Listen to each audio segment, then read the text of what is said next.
afternoon, and welcome to another edition of Your Turn with Cliff Woodards right here at WHPR Digital TV 33 and Comcast 91 in Detroit. You can also catch us on Roku if you have that little device.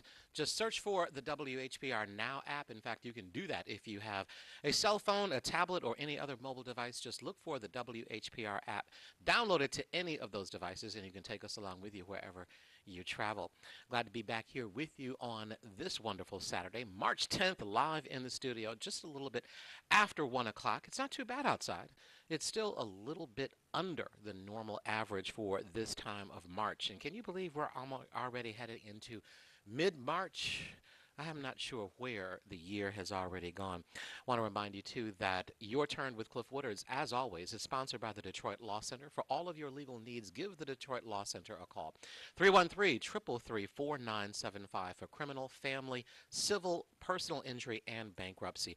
Give the Detroit Law Center a call. They stand ready to address and handle all of your legal needs. You know, I decided that we would have a conversation a little bit about Mayor Duggan's State of the City address this past Tuesday. I know that a lot of hosts on this television station and other networks across the city have talked about his speech, and it's been on the minds of most Detroiters over the last couple of days. That's the problem with doing a weekly show. Sometimes you don't get a chance to talk about things until they're about 3 or 4 days old. But I still wanted to have the conversation with you about it this Saturday afternoon to get your take on it. And of course, there's no one like me in terms of wanting to debate and argue with folks. So I want to find out what your thoughts are. I know that Mayor Duggan touched a lot on education and neighborhoods. Did he meet your expectations with regard to that speech? He talked about the Detroit Promise, and he talked a lot about implementing a busing service across the city. He's partnered with DPSCD in order to combat and to challenge the number of students who are now being educated outside the city limits. Both him and Dr. Vitti are saying they are not afraid of competition. They are ready. They are going to improve the schools. The schools have gotten better. And they want to fight for all of Detroit's students who live in the city but attend schools outside the city. Specifically targeted was River Rouge, who has been very aggressive in acquiring students from the city of Detroit. Right now, about 1,000 students from Detroit attend River Rouge schools. And as a result, they are going to compete with different schools. And one of the things that was interesting is that not only is the city involved in DPSCD, but charter schools too. It's a competition to be had for Detroit versus suburban. Now, we've saw this over the last 40 to 50 years, competing for residents, city versus suburban. Now we're seeing it down to the micro level in terms of school-age children. What are your thoughts on that, as well as it relates to the neighborhoods? There's always a constant talk about improving the city services within the neighborhoods. Do you think that bus service has improved? Mayor Duggan touched on the number of homes that he has boarded up or torn down, and those numbers are being aggressively targeted for increase by 2019. And is that a step in the right direction? 313-868-4336, 868-0342, and 868-0351. Want to get this conversation started. What are your thoughts about the State of the City address given by Mayor Duggan this past Tuesday evening? Did they meet your expectations? Once again, 313-868-4336, 868-0342, and 868-0351. We've got the phone lines already lit up. Let's get this conversation started. Good afternoon. You're on the air. It's Your Turn with Cliff Woodards. What's up, Brother Woodward? I'm doing good. How are you? Not bad. Do me a favor. Turn the speaker. It's the last person. Turn the speaker down because I'm getting feedback from you. Oh, there you go. But Mike Duggan is the last person, to be honest with you, that I think should even speaking on DPS. He should be the last person when he was involved in shutting down the schools. I can't understand why you would shut down DPS, who was rated top in the United States, not the top, but they were up there. Mm-hmm. Why would you tear that system down and exclude the parents totally. They have been excluded totally out of the life of their children, sending them outside or near the boundaries of the city of Detroit. I really haven't seen anything positive that Mike Duggan has did in the city of Detroit. When he when he was sitting on the board of the EAA, he was agreeing to shut the schools down. So how could you come back later and say I'm helping to improve? It was okay before you agreed to have them shut down.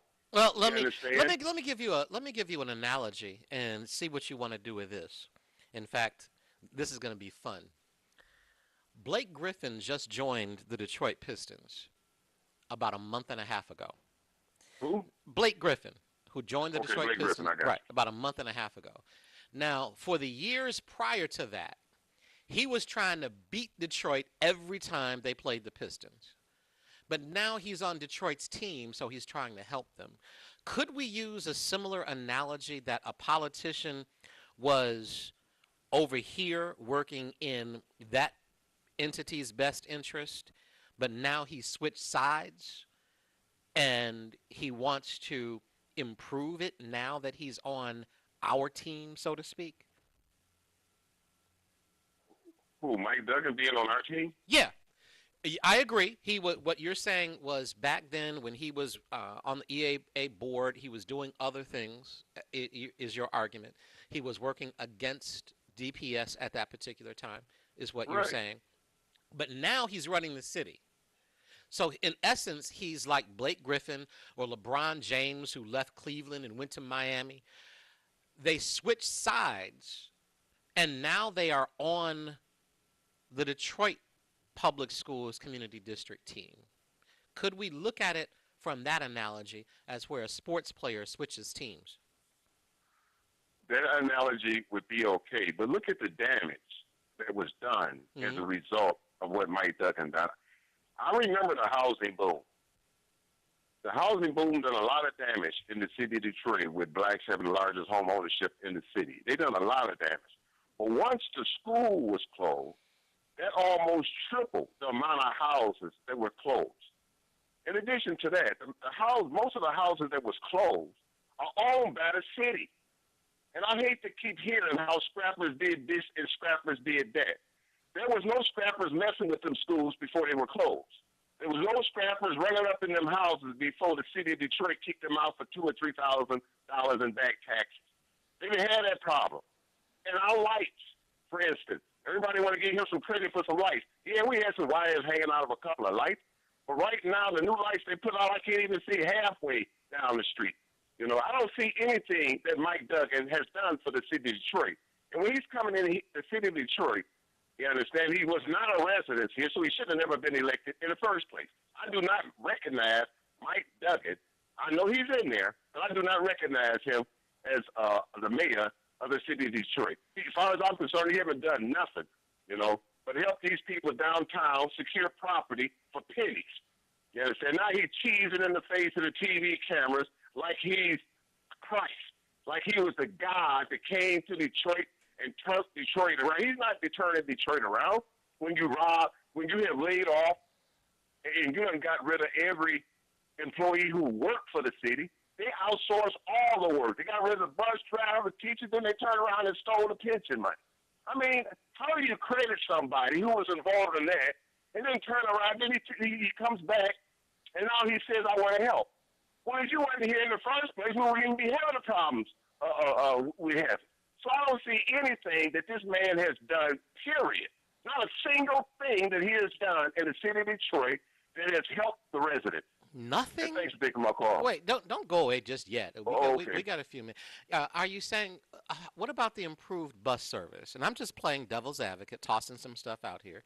The improved bus service with more buses, newer buses, better times on getting those buses running. A lot of secondary streets have been repaved. And I probably shouldn't say that now that people are talking about potholes everywhere. But a lot of secondary streets were repaved over the last 2 years. Schaefer, Joy Road, Myers, Outer Drive from Southfield all the way back. Hopefully they're going to finish Outer Drive all the way down to Livernois this year. But I'm thinking about some of those avenues. They've partnered with a lot of foundations like the Skillman Foundation and the Kresge Foundation to come up with things like Motor City Match, which a lot of small black businesses have gotten money to actually get their establishments going. You don't think that that's helped some black people? That does help, man. But when you come in the city of Detroit, like Mike Duggan with his partner, Calvin Orr, because from what I understand, he has something to do with Calvin Orr be here, and Snyder. When you come in and you withhold funds that was directed to keep the Belle Isle up, which we were doing, to keep the maintenance up on the parks, which we were doing. You understand? You cannot withhold and redirect money elsewhere, starving out these Well, things. wait, hold on a second on that one though. But the Belle Isle deal, now you know Belle Isle was kind of shabby back in the day. Now we got to agree on that. It was. Well, I tell you what, I would agree with you on that. But when you withhold funds and you redirect funds appropriated for that to keep the maintenance up on it, how are you going to keep it up? But the problem, no, and check this out. Now I don't know how far back you go with me watching me on air here. I've been here. I've been watching. Okay. Now, if you remember years ago, and I got blasted on this show because I suggested and I agreed with charging $5 per car to go on Belle Isle. I put it up on my Facebook page. I got cussed out on Facebook. People called in this show saying, you crazy. No, the Detroiters wanted to keep Belle Isle for free. But $5 a car, I thought was really cheap because you know most Negroes ain't going to Belle Isle by themselves. You got 4 and 5 black folk up in a car going to Belle Isle, so you're basically talking $1 a piece to go to the island every time you want to go. But yet, don't so many of us go out to Lower Huron, Stony Creek, Kensington, and we'll pay the $5 that is, I think it maybe even be up to $8 to $10 now, but for the daily pass. But we'll pay to go to those suburban parks and don't complain about it, even though our tax money goes to those suburban parks too. But yet nobody wanted to kick in a couple of dollars every time you go to Belle Isle. And so we didn't want to do that. What happened? They took it. Look, I think that would have been a great idea. Mm-hmm. But who are others to come in and punish us for something that got by us? You don't have authority over us to come in and punish us or to take the whole thing. For instance, the school thing. How many principals did they catch stealing money? We had 200 schools. Let's say they caught 5. Mm-hmm. How do you justify closing 200 schools because you caught 5 people stealing money out of the school system? Well, they didn't close the schools. There's no justifications for what they did. And they didn't close the schools specifically because principals were stealing money. They closed a lot of those schools simply why would you close a school that got $114 million surplus? At that time, how many schools, be honest, you've been around, how many schools in the state of Michigan had $114 million surplus? Well, how many?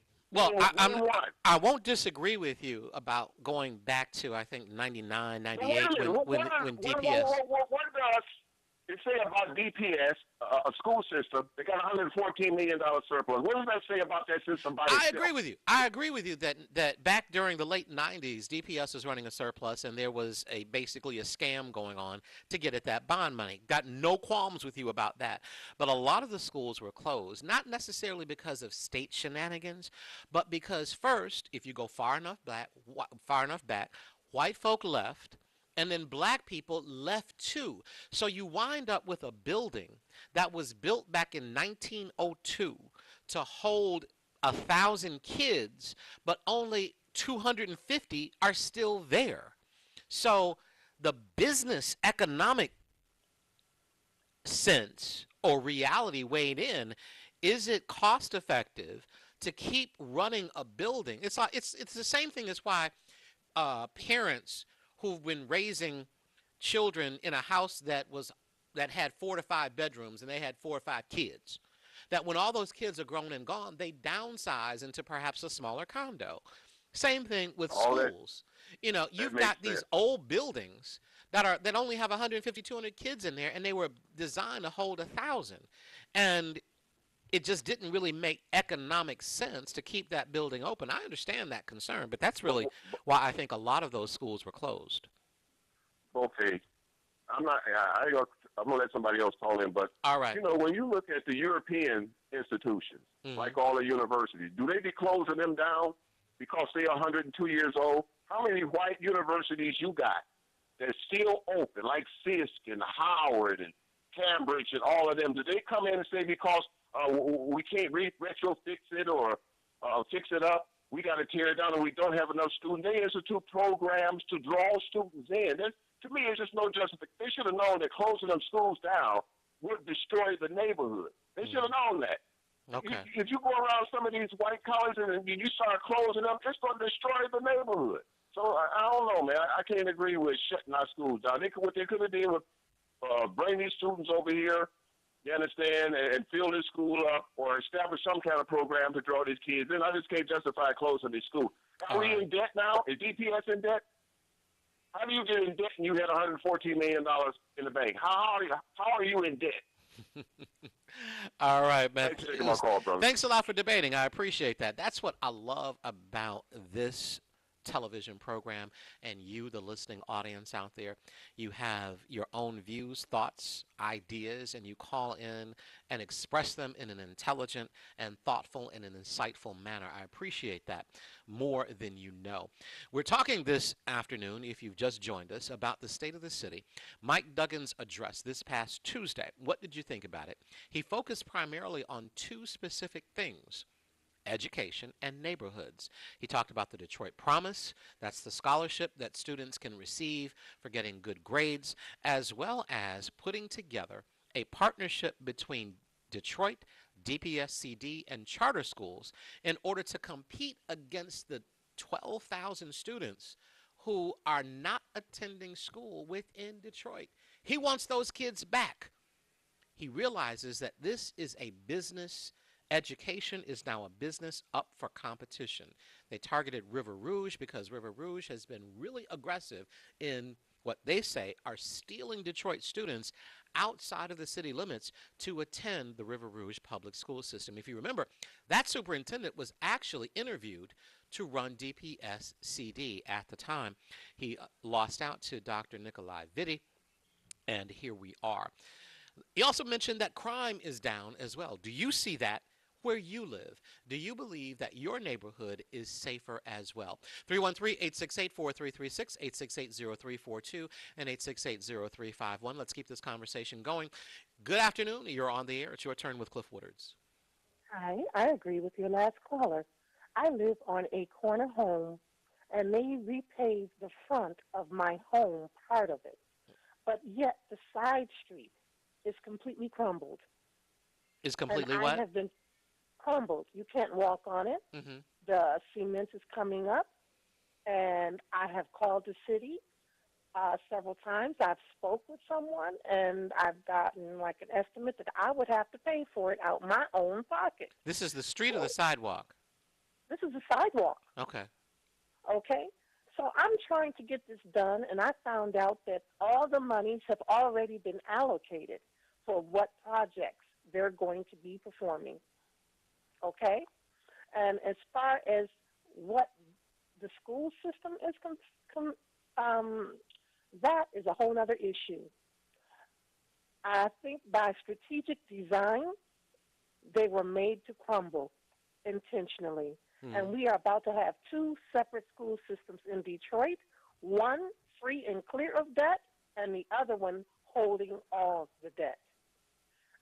It is very sad because once you destroy the school system, you automatically know that you're going to be leaving the city to find somewhere for your children to go. Let's look at what type of materials our children are working with. They don't have any, just about. We have an unjust school system. It's not equality. You go out into the suburban neighborhoods, out into West Bloomfield, they have everything for those students. Okay? They make mincemeat. It's like a molehill to a mountain. night and day difference. That should not be, especially if the lottery is supposed to be helping to fund our schools. Okay? We give the most money, of course, because we're the largest city, to the lottery. Yes, we do. Now, I think we should be benefiting from that upon where we're strategically where we live. If the inner city has the most money towards the lottery, then our children should be benefiting the most. Well, that's interesting that you're saying that because I put that up on my Facebook page maybe 2 months ago. I was in a store, actually the car wash, the Dearborn Car Wash over on Michigan near Oakman. And I happened to see a sign, and it talked about, and the sign stated the billions of dollars. I can't remember the number of billions now that has gone into the lottery system. And I know you recall, just like I do, that when that how they sold the lottery back in 1972 was that the money would go to education. And so I thought about it, and I'm like, hmm, what happened to all of those billions? Is it really going to education? Because if you look at the numbers, Michigan is ranked in the lower 10th in the country in terms of education. We are near the bottom of education in the country, but yet all of these multi-billions of dollars supposedly has gone to educate our children, but yet Michigan ranks so far down at the bottom. It's like 47th. I think Mississippi and Louisiana and I think West Virginia were the only states that were lower ranked than Michigan in educating their children. And so you're right. Where is the money for the lottery? And I also agree that probably more than likely the most revenue out of the lottery comes from inner cities like Detroit.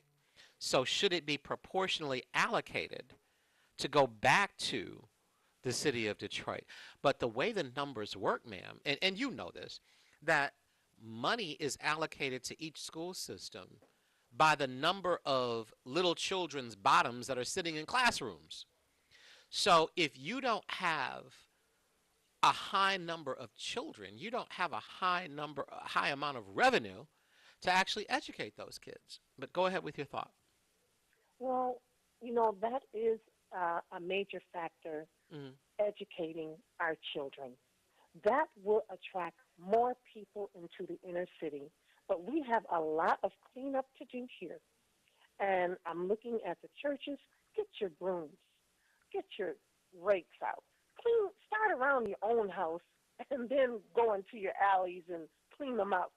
Not only that, I am so disappointed in our mayor. Everything is outsourced to his friends and his private resources, or whoever can come up with the most money to profit from the idea proposals. I am appalled that I have cement that was taken up off the front of my house that could have went on the side of my house and is in better condition than the crumbled sidewalk that they would not replace. I couldn't get even on the list. Who is your council person, ma'am? I'm not sure. I think I'm District 5 because this is 48235 area. 48235. Mm-hmm. That 7 Mile and Outer Drive area. 7 Mile and Outer Drive. I think that's Roy McAllister. Mm-hmm. I think that's Okay. District 2, Roy McAllister. Okay. Have you reached out to his office? I will. Yeah, 'Cause please call. I've called downtown directly. No, Okay. that's why they went to, and sorry to cut you off, that's why they have council by districts now. Call Councilman McAllister's office, and in fact, what I would recommend in this day and age, are you able to go out and take pictures of that sidewalk? Yes. Okay, take pictures of that sidewalk. Get the chief of staff's phone number and email. Email him those pictures of your sidewalk and ask if you can be placed on the list coming up this summer to have those sidewalks repaired. I know that, and I say that that works because they did it on my street last summer. They went all the way down 3 straight blocks and repaired all of the sidewalks. And Mhm. they also did the street because the street was really cratered. Mhm. And I called a council member and asked whether or not my street could actually be on that list to get repaved. And it was.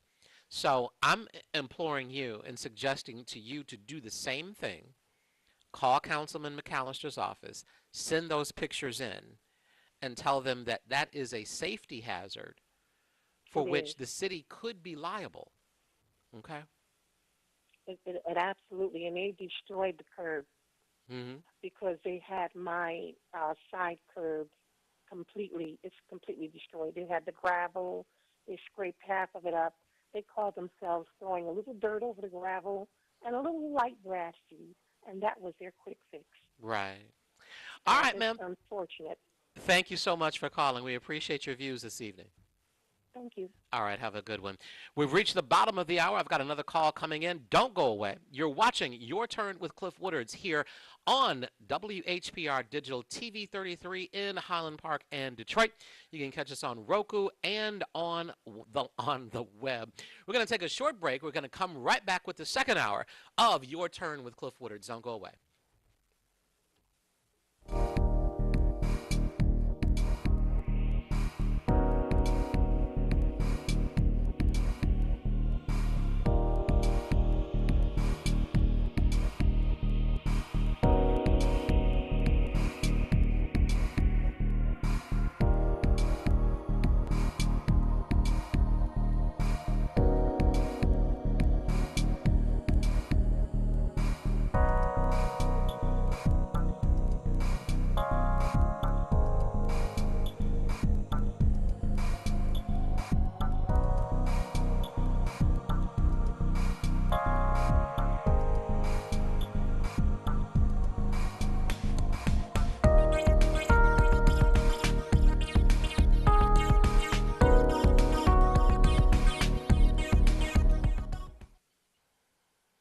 And we're back. This is Your Turn with Cliff Woodards right here at WHPR TV 33 in Highland Park and Detroit, reminding you again that you can catch us on Roku if you have the Roku device in your house, or if you have a tablet, a cell phone, or any other mobile device, just search for the WHPR Now app, download it to any of those devices, and you can take us along with you wherever you may travel. We're even on the web if you have one of those old-style desktop computers. TV33.whpr.com is the website address as well. Your Turn with Cliff Woodards is always sponsored by the Detroit Law Center. For all of your legal related needs, give the Detroit Law Center a call. 313-333-4975 for criminal, family, civil, bankruptcy, and personal injury. Call the Detroit Law Center. Once again, 313-333-4975. We started at the top of the show talking about the state of the city. Mike Duggan's address to the city of Detroit residents this past Tuesday evening, where he focused on primarily 3 things: education, neighborhoods, and crime. He said that education is getting better, crime is getting lower, as well as the neighborhoods are improving. Did that speech meet your expectations? I want to hear from you. 313-868-4336, 868-0342, and 868-0351. Good afternoon. You're on the air. It's Your Turn with Cliff Woodards. Well, good afternoon, Mr. Woodard. How are you? I'm just fine. How you doing? I'm doing just fine. Yes, I want to tell you thank you because that was some good information that you just gave the last caller, but you didn't give her the mayor's number where she could get in touch with Mr. Roy McAllister. So that number would be, ma'am, 224-3400, and then you can ask for Roy McAllister. That's not Roy McAllister's phone number. I said the mayor's number. Yeah, but If she don't, how can she get Roy McAllister's number if she doesn't have it? because in fact, I'm going to get you Roy McAllister's number right now. You don't have to go to the mayor. I can give it to her too, but 224-4535. Okay, so give her that number because you'll go all the way through the mayor's office, the receptionist, and say that number again from Roy McAllister. 224 Mhm. 4535. Okay, that's the number you start with for Councilman McAllister. Start there.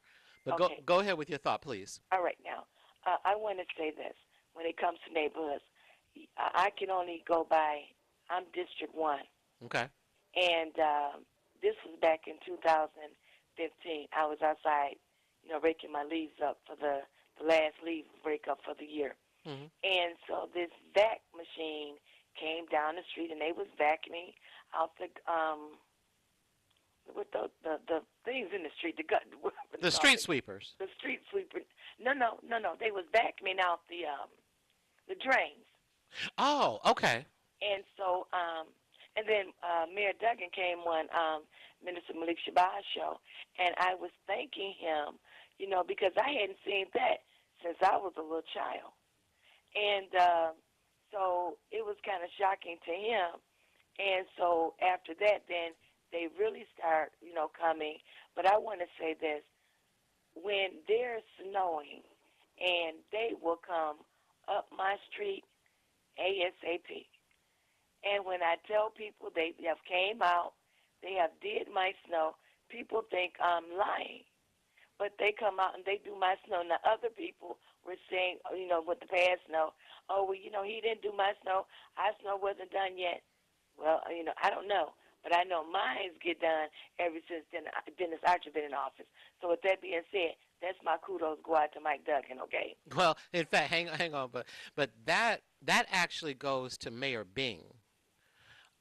He brought back the well, in essence, not brought back, but he started, and I think somebody will correct me if I'm wrong on that. I know my friend Karen Dumas will because she was in the administration. Um, but I believe it was under the Bing administration. It might have been Kwame. It might have been Kwame. So one of you all will call and correct me.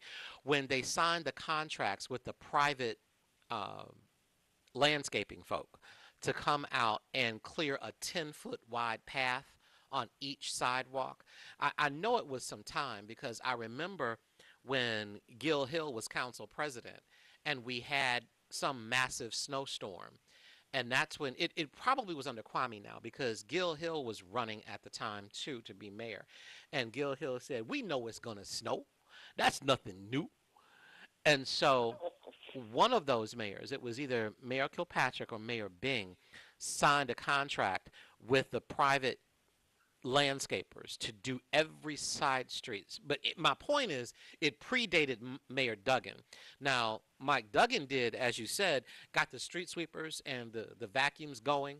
He brought those back, which caught so many people by surprise. And it Yes. brought back warm memories about how it was, like you said, when we were children and when the quality of life is so much better in the city. I'll share something else with you, too, that when you get those things done by the city, it then creates an incentive for you to do your own part in front of your own house. Exactly. I was backing out, I think, one day when we had that warm spell. What was that, a couple of weeks ago? Yes. And my neighbor across the street was out there with a rake. Then it was still the end of February, with a rake, cleaning out the dead grass and the underneath the shrubs, getting it prepped for spring. Yes. And I stopped, and he was like, "Yeah, I'm getting an early start on it." And I got this warm feel. I wanted to go out and get some flowers right then and there, because it's contagious. Yes. When you see the city doing their part, you want to do yours. When you do yours, your neighbors across the street and next door to you want, keep up with the Joneses. We all want to make our own property look nice, and then that creates a good block. And I've said it before, good blocks create good streets. Good streets create good neighborhoods. Good neighborhoods create great cities. And thank you I appreciate that. And with your second one is about the crime. Mm-hmm. Well, I can just say this. I'm near Grand River. Mm-hmm. And when I go up and down Grand River, I used to see so many young guys standing out in front of the store. And I'm looking, and I'm like, what is going on here? Because I don't see, for the last 4 or 5 years, I haven't seen no young guys standing outside the store or standing around the Coney Islands. You know what I'm saying? Just where you'll be kind of like scared to get out your car, or and I'm like, what have happened? What's going on? Will somebody tell me what happened? Right. Something have happened, and you used to be able to see. I mean, I see the police cars going up and down Grand River. I don't hear that anymore, and I do go visit my police. I'm just like I said, the second precinct. I will go visit them, and I just go up there and I sit and I talk to the police officers. And as I'm safer sitting here talking to you all than going to somebody's house that I don't know, that maybe somebody, you know what I'm saying? You understand, Simi Cliff. You may go to someone's house. You don't know if they had a problem with their neighbors or something, and you go over there and the house get, shot up and you get caught up in it. Right. And I ain't got time. So I said, I'm more safe for coming up here, sitting up here talking to you all, and I can go back home and be, Well, what I can say, and those of you who want to call me up and tell me I'm crazy, do that. But I kind of have a catbird seat with respect to that. When he gave the numbers about carjackings are down. And the reason I can say that is because I don't see the same number of cases coming through Frank Murphy that I did 3 or 4 years ago. I used to get assignments for carjackings at least once or twice a week. I would receive a court-assigned case from some young kid that was out there carjacking cars. And carjackings are significantly down. You don't see it that much in the newspaper like you used to. You don't see it on TV like you used to. And, people, some of us who have these conspiracy theories say, well, the media is in bed with Mayor Duggan, blah, blah, blah. They're not going to report it. But it's not coming through Frank Murphy, which leads me to believe that carjackings are significantly lower than what they used to be. So perhaps that is a good thing. It's on the right track. But go ahead. I just wanted to interject that. Okay, and I just want to just say this. What I've been doing within the last 3 weeks, I have been down to Frank Murphy, and just Wednesday I was at 36th District Court. So I'm jumping from courtroom to courtroom, right? And I'm going to see what's happening in the city. Mm-hmm. I will ask anyone, if you're not doing anything, go down and sit in those courtrooms to see. I'm going to see what the judges are saying.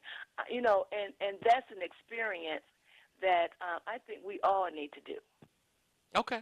And I'm being honest. And I used to go out to the suburbs, but I said, no, let me go down to Frank Murphy and 36th District Court. So, you just go in there, sit maybe 20, 30 minutes, see what the judges are saying. Then you can go to another courtroom on the next floor. And, they got everybody, all the judges, on that little screen where you can go and you can pick whichever Well, come room. check out what the lawyers are saying. Hint, hint, hint. Well, they are in there. All right.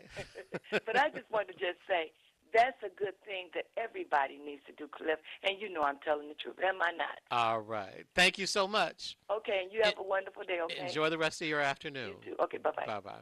Good afternoon. You're on the air. It's your turn with Cliff Woodards.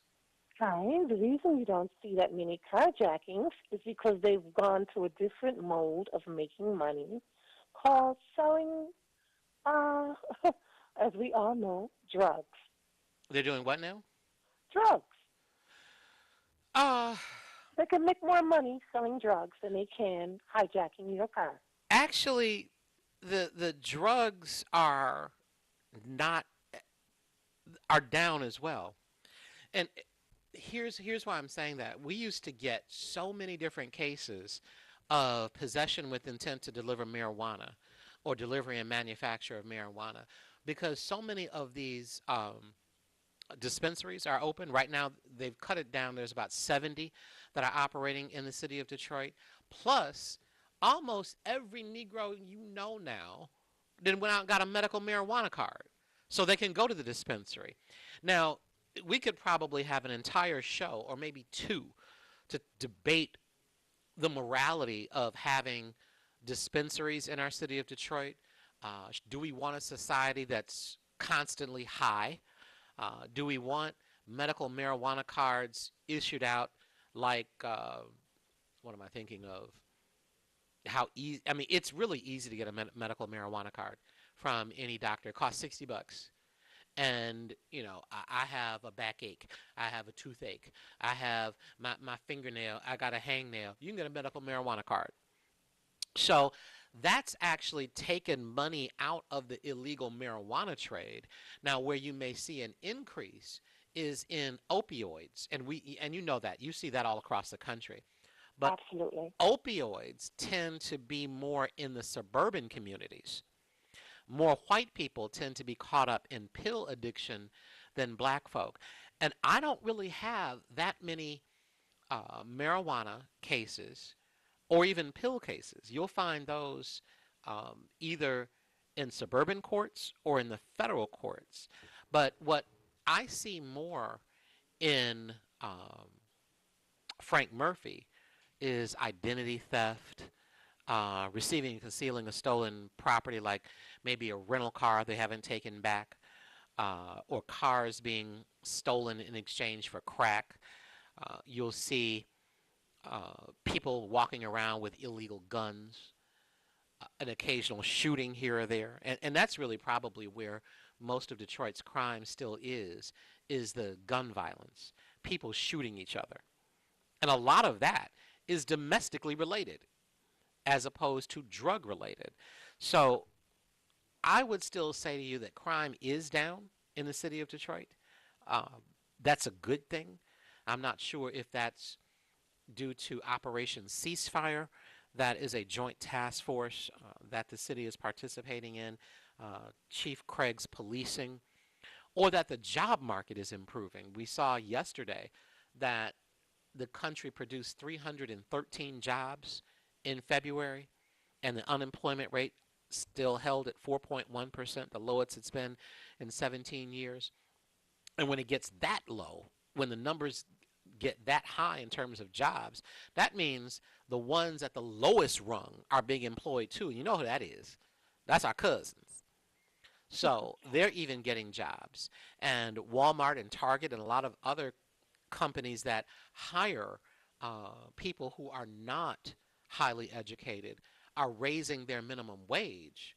Then you'll see some of these people will choose to go to work instead of trying to do the hustle. But please go ahead with your thought, ma'am. Well, I'm looking at the jobs not really paying wages high enough for people to even live. Mm-hmm. All right. Um, for example, you go into the supermarket, Myers, Kroger's. You have 3 cashiers, maybe 4 if you're lucky, Mm-hmm. making under $11 an hour, trying to, and you're in a line all the way long as the aisle. All right, Mm-hmm. and I'm being told this is all we can handle at this moment. It's called overtime. It's called billion-dollar industry. Give them a decent wage so that you can have the staff to accommodate your billion-dollar store. And as far as the housing market goes in Detroit, yes, the houses are going to sell at cheaper than almost giving away prices. Some of them are being bought up by the thousands, okay, but not to us who live in the community, but for those who stay outside of our community. The houses are being Well, up. let me interject, if I can, ma'am, on that one and throw something else at you. I want to hear what you have to say about that. But whose fault is that? That other people are coming in and buying property right next door to us. If us would choose to spend our own money or save our own money, we could buy those properties. If I put in 10,000 and say, you, Mrs., I'm not sure what your name is, ma'am, do you want to put in 10,000 with me? And then this guy over here, can you put in 10,000? We got 30,000 here. Let's go buy 5 houses. Let's do this together. But the problem is, especially as my wonderful friend Keith Williams, I don't know if you know who I'm talking about, but Keith Williams, who used to be Wayne County Commissioner, he's married to Kathy Garrett. Keith is the chair of the Michigan Democratic Black Caucus. They had a meet and greet yesterday, and Keith's motto, vision, life's work is for black folk to come together and use their own financial resources. He was talking last night. If we do that, we can control the governor's office, we can control the state legislature, we can control the city, we can do all of that because everything runs through the biggest city of the city in Michigan, which is Detroit, which is predominantly black. But when Yes, we don't pull our resources together, we watch other people that do. So, what do you say about that's that? true. Hmm. That's true. That's one reason why I was looking at our black churches. Okay? That's why I'm looking at our black churches. Where are our resources going? Well, I I'll see comment them on that living too. like kings and queens, the majority of them. Oh, And you can, when you got church. In fact, have you ever driven down Puritan? When it gets a little warmer, go have some fun. Start on Puritan and Livernois, and go all the way out to Southfield. You oh, will I've done count. it. You will count 70 churches just on Puritan. Mhm. So Mhm. the black church can't even get together because every person got to have their own church. I got to be pastor of my church, and never mind the fact that it used to be a party store, and you only got 8 members, including your first lady. I'm sorry, I'm going off Yes. on a rat. Never No. mind. No. Go ahead. No. No. No. No. No. It's true. But even the larger churches, we can't even come together in the larger churches in the city Mhm. and buy up properties in our community to benefit us. Okay, Well, Wendell they Anthony can't did. even get together. We Oh, can say I take that back. we They can say do it Wendell maybe for Anthony the did. city. Over Certain, there by certain, Fellowship. He was trying to yes. start a subdivision over there until the economy went south. And Edgar Van had Vanguard Development Company. I'm not sure what's going on with Second Ebb over there. But those are two pastors I can think of that were trying to do something. Oh, and oh wait, hold on. Hartford. For I get 5 million people calling me up trashing about Hartford. Hartford's done great things. They own that property around Hartford over on 7 Mile and Lodge. They put in that senior development over there on Myers, just north of McNichols. So Okay, there are some pastors that are doing redevelopment and development in the city of Detroit. very few, but they Yes, need I to come agree. together. They Right. need to come together and do more Okay. for the community. All right. Let me And get to these far as last two callers okay, before I got to okay, get off the air. I want to say one quick thing Okay. about tearing down the houses in Detroit. Mhm. They will tear down some of the most nicest, beautiful structures Okay. because they make more money doing that instead of going and getting those structures that are burnt down halfway and that are falling down. They don't take those down because they're not making that enough money. Okay. But the more square footage the property is, those private contractors by our mayor are tearing down four beautiful brick structures, that 4 bedroom, that they can make more money on. I've All seen right. it done. Thank you. Thank you so much. I appreciated talking to you this afternoon. Good afternoon. You're on the air. It's your turn with Cliff Woodards. Good afternoon. How's it going? Okay, fair to Midland, as my grandmama used to say.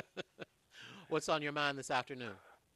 You mentioned the unemployment stats that the government has, periodically throw out there. But they need to also, when they give these stats, that it's based on the people who are able-bodied and 16 years and older who can work, and also those who have and are continuing to look for employment.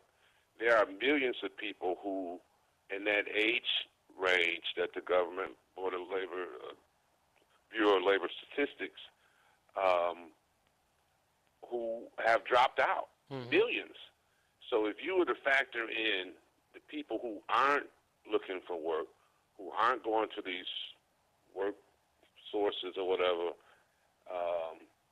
the unemployment rate would be much, much higher. So the government is deceptive when they throw that stuff out. And this is their own formula they use, too, about people who are actually looking for work. Well, but wait a Versus minute. those who aren't. Hang on So for the unemployment rate may be up there near hang on for a 46%. second though. if you've decided that you're not going to look for work, are you then really unemployed? Yes, Why? because In let's fact, be honest. hang on. And Let me this ask is this one another more. thing. Let me And I, ask this one more there question. are some Let me people ask this one more. Let me in ask this one more question. academica Hang on just a second. Let me ask this one more question. I'm gonna let you answer it. What is the difference between a person who decided, okay, I'm not gonna look for work anymore, and a person who retired? the person the person who retired, of course, may be worked out. You know, they may be at a certain age or can't work. You know, they are disabled or whatever. They just can't handle working. Hmm. Now, people who don't go to these one sources, is that what they're called? These workplaces, Like Michigan not Works. work sources. Okay, or go to Walmart looking for employment. It's a lot of people. First of all, Walmart has closed almost 200 stores, and they're going to be closing, I understand, another 100. So technology has eliminated. Look at the UAW. They used to have 40% of their membership. I think it's more than like 60% of their membership now. Is gone because of technology. Right. Because jobs are gone. People don't want to look at all of that, and people are out of the workforce because there really aren't any jobs. There's some, of course. A lot of them are service jobs. You know, Walmart promotes, we're hiring, we're going to raise the minimum wage. But at the same time, you can close 200 stores. But are there? Another thing, the But crime. let me jump back in. Are there jobs? Are there no more jobs, or are those jobs in different fields requiring a different skill set now? Yeah, there's different skill sets. Of course, the higher tech skill sets, they can't even find these people. You know, there's just thousands and thousands of those jobs. They can't find Right. anybody to fill them. The bottom line, we still live in a decently robust economy, so there are going to be jobs. Hmm. But the bottom line is that jobs are being eliminated as we speak. They're being taken off because technology requires efficiency and money making, and if it's not happening, they will just cut you off with a sledgehammer. With the crime actually, if you look at the numbers, just numbers again. Back in the 80s, when we were maybe 1.5 million people with 400 murders a year, Hmm. we still have that. So crime actually is higher when you factor in. You're talking about the those per numbers. capita when you Our look at the murders per now, capita yeah, rate. it's about 300 now. So if we had 1.5 million, you see what I'm trying to say? Yeah, you're talking about the per capita rate. But I want to go back to Yeah. something that you said about jobs, and it made me think of this. What would you do if you were an over-the-road trucker and you saw, and you watch the news, you read what's going on just as much as I do. You've seen how Tesla has developed these, because you made me think about it when you said the UAW. Tesla has developed these self-driving semis. Yeah. Now, if you an over-the-road trucker right now in 2018, and you can see Walmart bought 10,000 of them, UPS bought 10,000 of them, what would you be doing right now if you were an over-the-road trucker? Maybe trying to get into a program where I could help maintain those operations. Yeah, but basically what you said is retrain yourself. Yeah. So my point, and I'm not trying to be so hard on folk, but when you see something coming, when you see technology coming for your job, it's not like it's coming the next week. It's not like you had a job Friday and it's gone on Monday. You can see it advancing slowly. So some of these folk need to look at what's happening in their particular field and prepare to be a part of it or educate yourself to move to the next growing field. That's why I see a whole lot of folk going into nursing and healthcare now, because old farts like me are going to need all of that. And that baby boom generation is getting up there. So But we're you going know to need what, a whole Cliff, lot of as far as healthcare technology, services. You said prepare. You have to prepare. Listen, people who are scientists and engineers and mathematicians and all that, at an early age, they had the environment, the support, the lack of distractions to really concentrate, because that takes a lot of concentration to get into those kind of academic or training kind of modes. Does. It really does. You're I right. mean, you just can't pop up and say, I'm gonna learn trigonometry. No, right but you now. can go back to school. Every one of us has the necessary tool right here to go back to school. I got to cut it off here, my friend. Well, Take a look at what they're time ready it to is. close these universities too, because they don't need them. I got to get out of here. I enjoyed talking to you. All right. Look Samuel. forward to it in a couple of weeks. I gotta run. Want to thank R.J. Watkins Jr. for producing this show as he does each and every Saturday. Also, R.J. Watkins Sr. for giving me the opportunity to come before you each week and broadcast this show. The Angels are going to be back next week. I've got to run down and check on my parents next weekend, see how they're doing. So I won't be in the chair. A lot of you will be happy that those three will be back.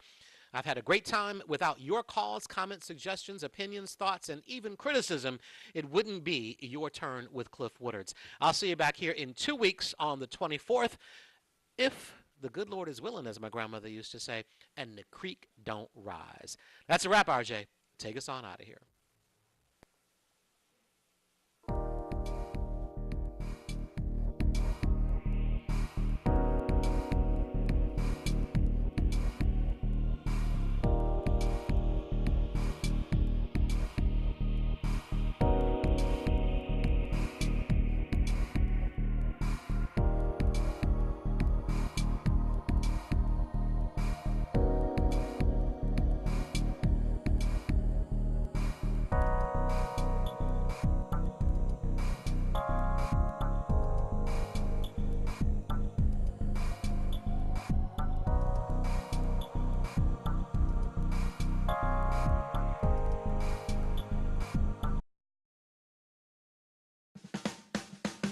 You're watching W33BY, Detroit, Highland Park, Michigan.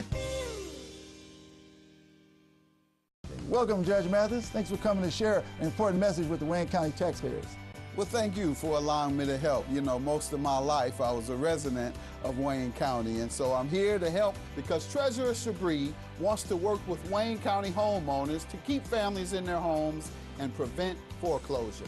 If you're having trouble making your property tax payments, let us know. We have many resources to help. Take the first step towards staying in your home by going down to the Wayne County Treasurer's office on the 5th floor of the International Building in Greektown. Stop by today to learn more about our payment plans and especially the newly extended interest rate reduction program. Already in the payment plan? It's important you stay in good standing. Making property tax payments is now easier than ever. We have placed payment kiosks in Rite Aid stores and community centers across the county. We've also added kiosks in our offices. Contact us at 313-224-5990 or email us at taxinfo@waynecounty.com.